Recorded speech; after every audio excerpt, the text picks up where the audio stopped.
Hello, this is Newslive on Viewer Television. I am Jennifer Okolo. We begin with the headlines. United States approves $1 billion attack helicopters, others for Nigeria. The Nigerian Security and Civil Defense Corps arrests 8 tanker drivers with adulterated diesel. And away from Nigeria, Russia threatens to up Kyiv strikes over cross-border attacks. The Council of State, led by President Muhammadu Buhari, has approved the pardon of 159 convicts, including a former governor of Plateau State, Senator Joshua Dariye, and ex-governor Jolly Yame of Taraba State, who were both imprisoned for stealing 1.16 billion naira and 1.6 billion naira, respectively. Confirming Dariye's pardon, the Commissioner for Information, Dan Majang, told newsmen that the ex-governor had been given a second chance. He disclosed that every Plateau man is happy about it and gives kudos to the president for honoring the people of Plateau in that manner. The Director of Press and Public Affairs Government House, Dr. Machem Makut, also confirmed that Governor Simon Lalong was at the Council of State meeting where Dariye was granted state pardon. Similarly, the Speaker of the Taraba State House of Assembly, Professor Joseph Kunini, also hailed Yeme's pardon in a statement as newsmen revealed that there was jubilation in some parts of the state following the news. Now, the Nigerian Senate has received the money laundering bill and terrorism prevention bill transmitted by President Muhammadu Buhari for expeditious consideration and passage. The bills were accompanied with a letter read at the start of plenary by the Senate President Ahmed Lawan. The report. President Muhammadu Buhari, in a letter, said the request for the passage of both bills is in pursuant to the provisions of Section 58, Subsection 2 of the 1999 Constitution, as amended. He explained that the deficiencies in the country's anti-money laundering and combating the financing of terrorism makes it imperative for the passage of both bills. 22 for consideration. Pursuant to Section 58, Subsection 2 of the 1999 Constitution of the Federal Republic of Nigeria, as amended, I forward here with the Money Laundering Prohibition Bill 2022 and Terrorism Prevention Bill 2022 for the kind consideration of the Senate. During the recent mutual evaluation carried out by the Intergovernmental Action Group Against Money Laundering in West Africa, GABA, there were observed deficiencies in Nigeria's anti-money laundering, combating the financing of terrorism regime.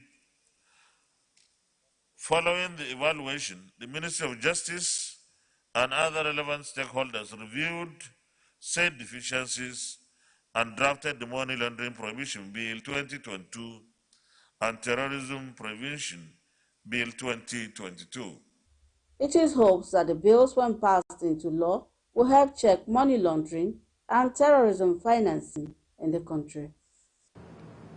Still on the laundry bill, President Muhammadu Buhari transmitted the Money Laundering and Terrorism Prevention Bills 2022 to the House of Representatives for consideration and passage into law.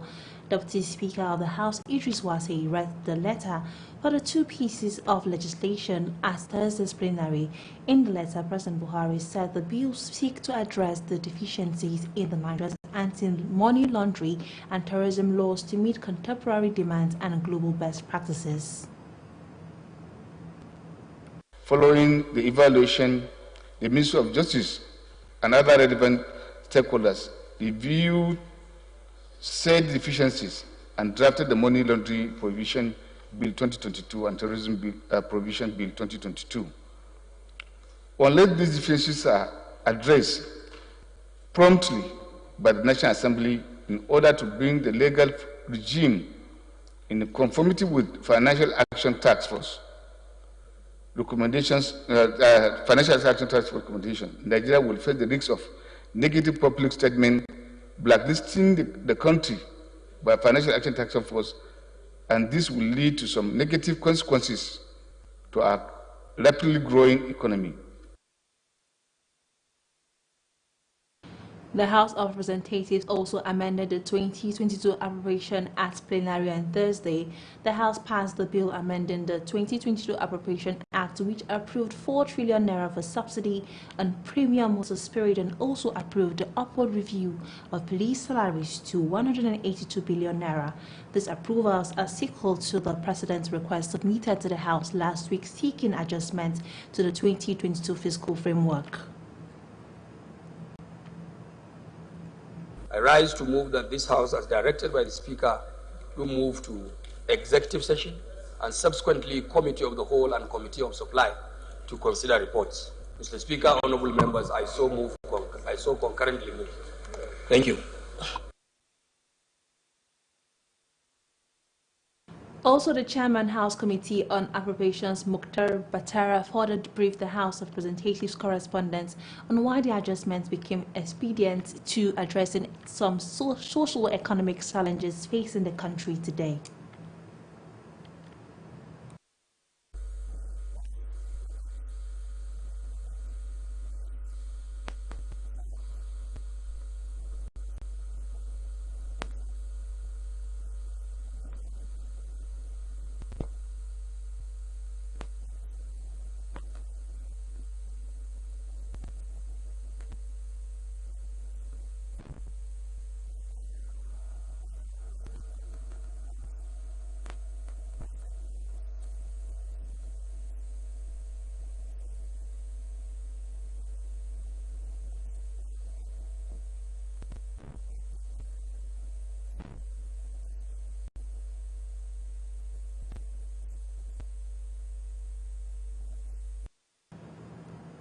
And on insecurity, the United States Department has declared the sale of 12 AH-1Z Cobra attack helicopters to Nigeria worth nearly $1 billion, apparently after U.S. lawmakers lifted objections over human rights concerns.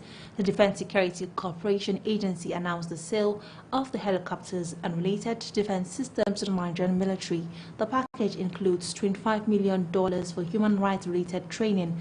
The sale includes the Bell-made Cobras, 28 General Electric-made T700-401C engines, 2,000 advanced precision kill weapon systems used to convert unguided missiles into precision guided missiles, and night vision targeting and navigation systems. The case highlights the Biden administration's attempts to balance human rights concerns in the arms sale process. Meanwhile, the FCT Commissioner for Police, CP Babaji Sunday, has assured the residents that the command has taken intentional efforts in deploying a robust security architecture containing 2,336 police personnel for the Easter period and beyond. Babaji charged operatives to ensure that there is watertight security at all places of worship and place effective foot and vehicular patrol to parks, recreational and entertainment centers to ensure the free flow of traffic and respond promptly to distress calls from within the city center and suburbs. He added that this should be done with respect for fundamental human rights and in accordance with standard best practices. When Newslive returns, the Adamawa state government has declared an end to the cholera outbreak. Details of this and more comes to you right after the break. Do stay tuned.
Welcome back. If you are just joining us, this is Newslive, a recap of our top stories. United States approves $1 billion attack helicopters, others for Nigeria. The Nigerian Security and Civil Defense Corps arrests 8 tanker drivers with adulterated diesel. Plus, Russia threatens to up Kyiv strikes over cross-border attacks. Now in Adamawa State, the Adamawa State government has declared an end to the cholera outbreak that besieged the state after finding no case following weeks of heightened surveillance. The declaration came after months of afflicting nearly 2,000 people and resulting in 55 deaths. At a press briefing addressed by the State Commissioner for Health, Professor Isa Abdullahi, the government recalled that the cholera outbreak was declared in July last year and that in the succeeding months there occurred a total of 1,959 suspected cholera cases. The Commissioner cautioned, however, that the declaration of the end of cholera does not suggest a time to relax. He expressed gratitude to the World Health Organization, United Nations, Children's Fund, and other partners that collaborated with the state government in managing cholera from when it broke out in July last year. The Nigerian Security and Civil Defense Corps has arrested 8 tanker drivers for allegedly lifting and transporting suspected illegal refined diesel out of Rivers State. The NSCDC commandant in Rivers, Abu Tambowal, said this in a statement issued by the command spokesman, DSC Olufemi Oyodele, on Friday in Port Harcourt. Tambowal said the suspects used forged documents to distribute adulterated petroleum products to mercenaries across the country before they were apprehended. He revealed that the arrests and seizures were made possible following a tip-off that led to the trailing of the suspects and trucks for over 3 weeks. While the wailing family members, relatives, and friends of the kidnapped victims have been calling on the federal government to speed up intervention for the release of their loved ones in captivity, converging in Kaduna State at the Nangwamasi building, the aggrieved family members, friends, and relatives also want the Nigerian Railway Corporation not to resume its operations on the Abuja-Kaduna Railway until the federal government meets the demands of the abductors. This is following the aspiration of a 2-day ultimatum by the aggrieved party to the government to take appropriate measures in releasing the kidnapped victims.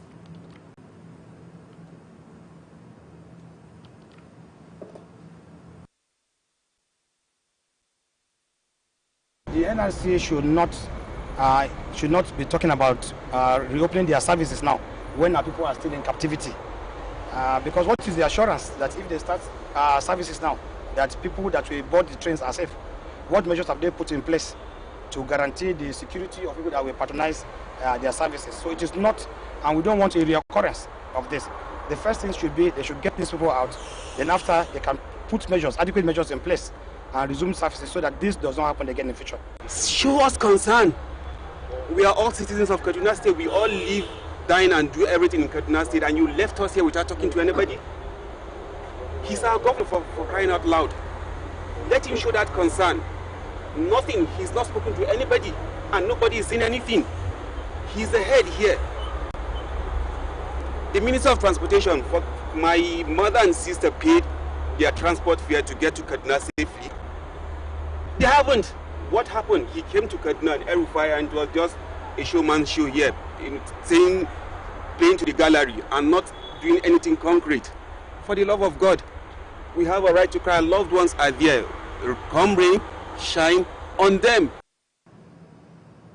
Still in Kaduna State, the 3-week military exercise HSKBU 2022 conducted by the Armed Forces Command and Staff College Jaji has ended.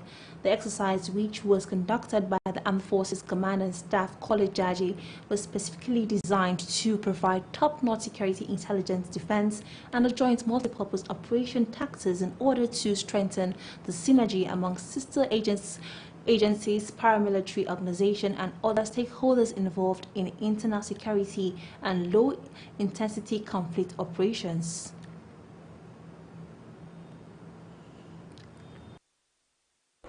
It is expected that you would have gained tremendously from the training through sharing of experiences amongst yourselves on how to best handle internal security and low-intensity situations. As you would probably recall, exercise Haskell of this year was conducted in 2 phases.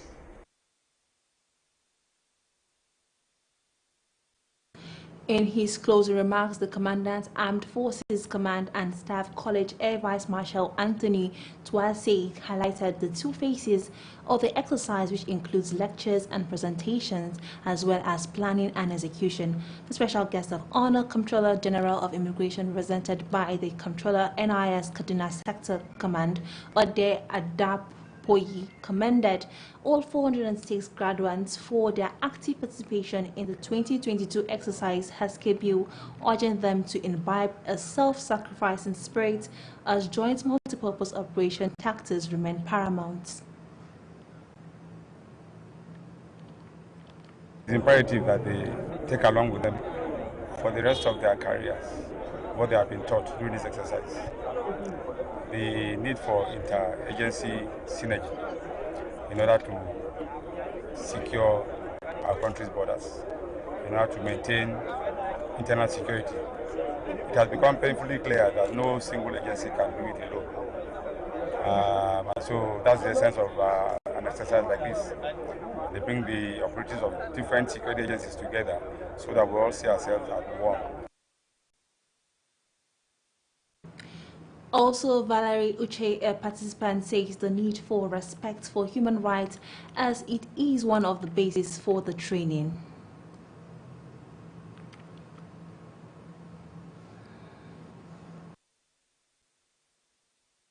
Internal security operation, human rights, and respect for human rights, and it's an important component. And it pleases me to say that this exercise put that into consideration. The troops were trained on the need to respect human rights, and we had exercises depicting the need for the respect of human rights, both on the side of the military and even on the side of the non-state actors.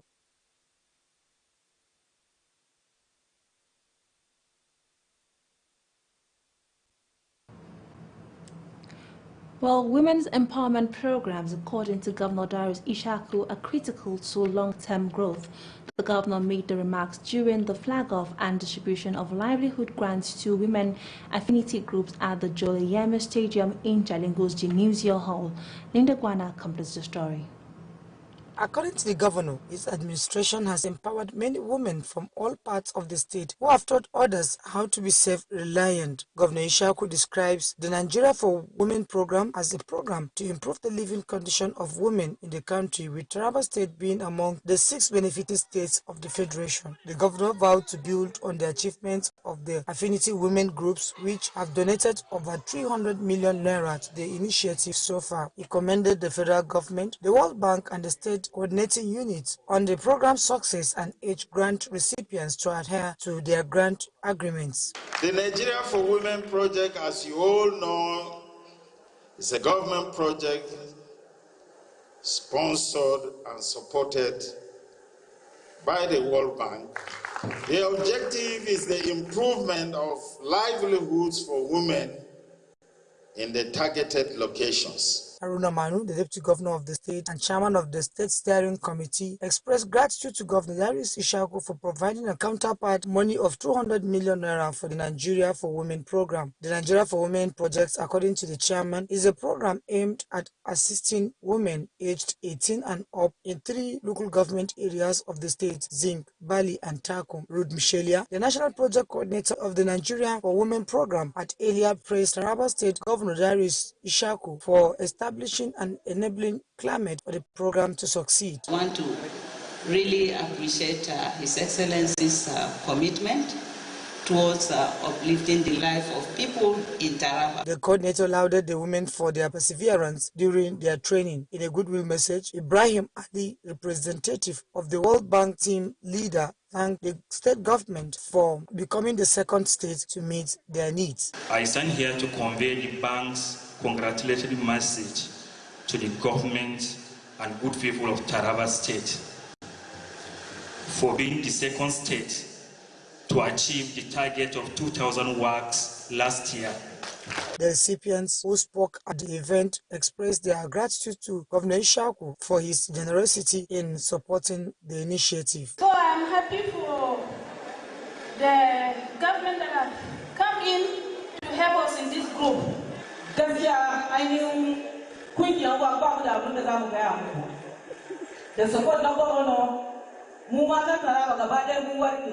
The presentation of checks to affinity groups in Takum totaling over 390 million naira, Bali totaling over 145 million naira, and Zinc totaling over 253 million naira, as well as individuals receiving 60,000 naira each, was the highlight of the program. At the ceremony, the Taraba State Art Council entertained guests with a playlist and traditional dances. Linda Guana, Viewer TV News, Jalingo. Now, a political aspirant under the platform of People's Democratic Party in Bauchi State has blamed the federal government of Nigeria for what he described as total failure to deliver on its promises to the people, leading to the current challenges the country is facing in the economy, security and social development. Mahiru Maiwada, who is aspiring for the seat of senator representing Bauchi South Senatorial District, stressed the need to have a visionary leader who is dedicated and committed to represent the people of his constituency. Our State correspondent Awal Hassan completes the story. Nigeria is racing towards 2023 general elections. Some aspirants have indicated interest of contesting, while for others, supporters appeal for their representation. Honorable Mahiru Maiwada is one among the few in Bauchi who was threatened by a group of concerned youth to contest for elective position. If he refuses, this group promises to sue him. Could it be for a threat that Maiwada is running for the senatorial seat? For the past 20 years, since the inception of this regime, this dispensation, the democratic dispensation, we had about 4 to 5 representatives that represented the constituency at the national level. But up to today, there's nothing to show for it. The worst is the one that is the incumbent member representing the constituency. There's nothing to show for it. And therefore, there is the need for us to come out and at least answer the call of our people. The aspirant blames the federal government and APC leadership for failure to meet the yearnings and aspirations of Nigerians who had hopes in them in those days. It is no longer news that there's a lot of challenges this country is facing. It could be economic, social, security, and other vices. So the country is at the point of collapse. And therefore, there is need to have somebody very much dedicated, a visionary person, or somebody with the energy to represent this great constituency. The economy is in a total shambles, you know that. And it is being brought about by the present government under the leadership of President Muhammadu Buhari. But when I know by 2023, by the grace of God, PDP will take over at the national level. He, however, says Nigerians, especially the youth, still have hopes in PDP. And for that, he answers their call to contest for the seat of senator representing Bauchi South Senatorial District. Awal Hassan, Viewer TV News, Bauchi.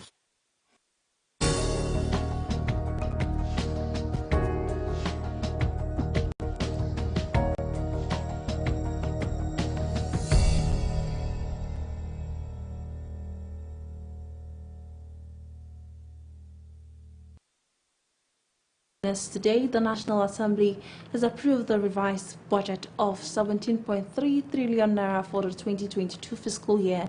The revised sum of 17.3 trillion naira, which is in contrast with the 2022 budget of 17.13 trillion naira passed last year, represents a 193 billion naira increase.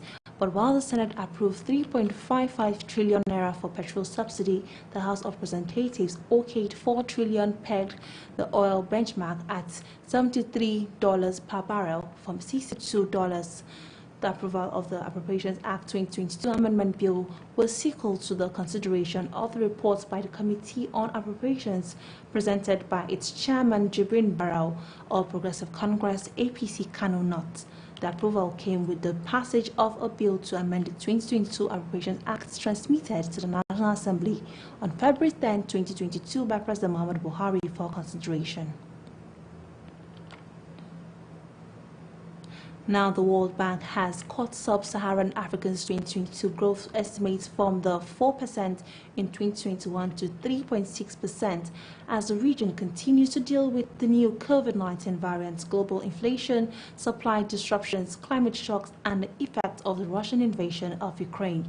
This was contained in the bank's Africa's Pulse, a biannual analysis of the near-term regional macroeconomic outlook. The report quoted World Bank Chief Economist for Africa, Albert Zilfag, as saying, as African countries face continued uncertainty, supply disruptions, and soaring food and fertilizer prices, trade policy can potentially play a key role by ensuring the free flow of food across borders throughout the region. The analysis noted that recovery remained uneven, incomplete, and is happening at varied rates of speed across the region. And on foreign exchange, the Central Bank of Nigeria has released 3.5 billion naira to 150 exporters as foreign exchange rebates under the Race to $200 billion RT200 program. The program is aimed at raising $200 billion FX earnings through non-oil proceeds for the next 3 to 5 years. The program includes a non-oil export proceeds repatriation rebate scheme, which incentives exporters in the non-oil sector to repatriate and sell export proceeds in the official FX market.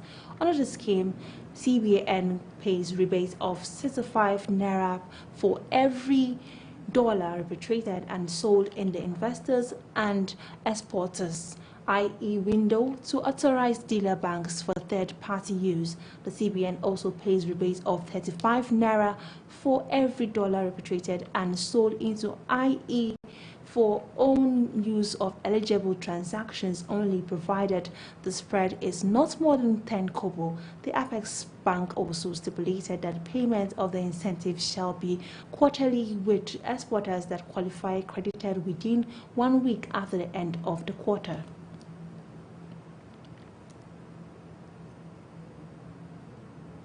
Now, Tesla chief Elon Musk has launched a hostile takeover bid for Twitter, offering to buy 100% of its stock, according to a stock exchange filing. Musk offered $54.20 a share, which values the social media firm at $43.4 billion in a filing with the Securities and Exchange Commission. Musk's latest move towards Twitter comes days after he turned down a seat on the board following his acquisition of a 9.2% stake in the microblogging platform. Musk said he invested in Twitter as he believes in the potential to be the platform for free speech around the globe and believes free speech is a societal imperative for a functioning democracy. Musk, Twitter's biggest shareholder, said this offer is the best and final offer and would reconsider his position as a shareholder if it was rejected.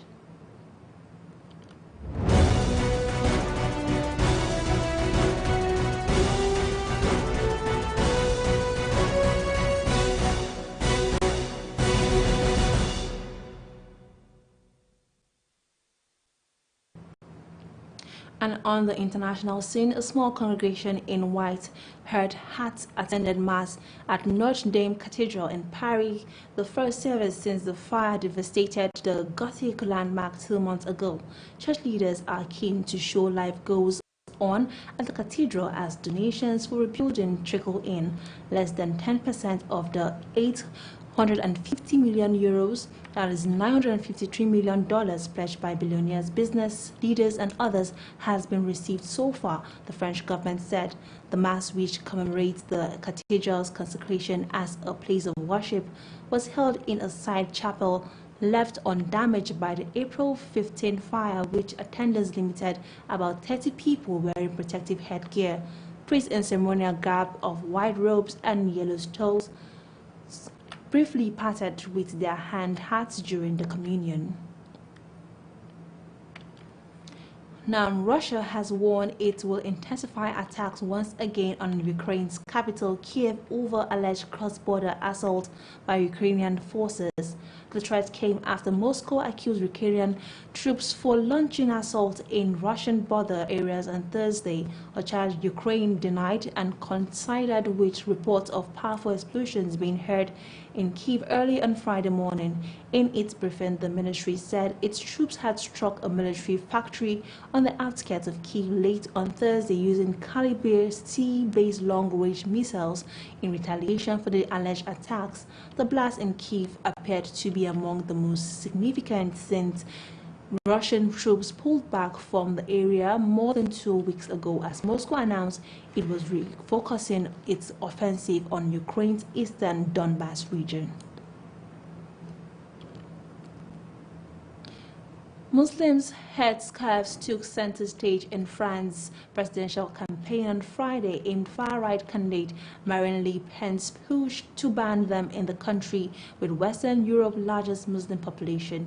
Both she and rival Emmanuel Macron, facing a tightly contested April 24th runoff, were confronted by women in headscarves who asked why their clothing choices should be caught up in politics. Macron wouldn't ban religious clothing, but he has overseen the closure of several mosques and Islamic groups, and many Muslims feel the presidential campaign has unfairly stigmatized their faith. Le Pen's opposition to the headscarf has encapsulated and what her critics say makes her dangerous to French unity by stigmatizing millions of French Muslims. Le Pen would also slash immigration and wants to outlaw ritual slaughter, which would restrict French Muslims and Jews' access to kosher and halal meats. And that's all on Newslive, but before we go, a recap of the headlines. United States approves $1 billion attack helicopters orders for Nigeria. The Nigerian Security and Civil Defense Corps arrests 8 tanker drivers with adulterated diesel.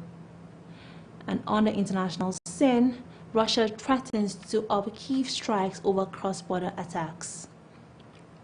Many thanks for watching. I am Jennifer Okolo. Do stay tuned and enjoy the rest of our programs. Good night.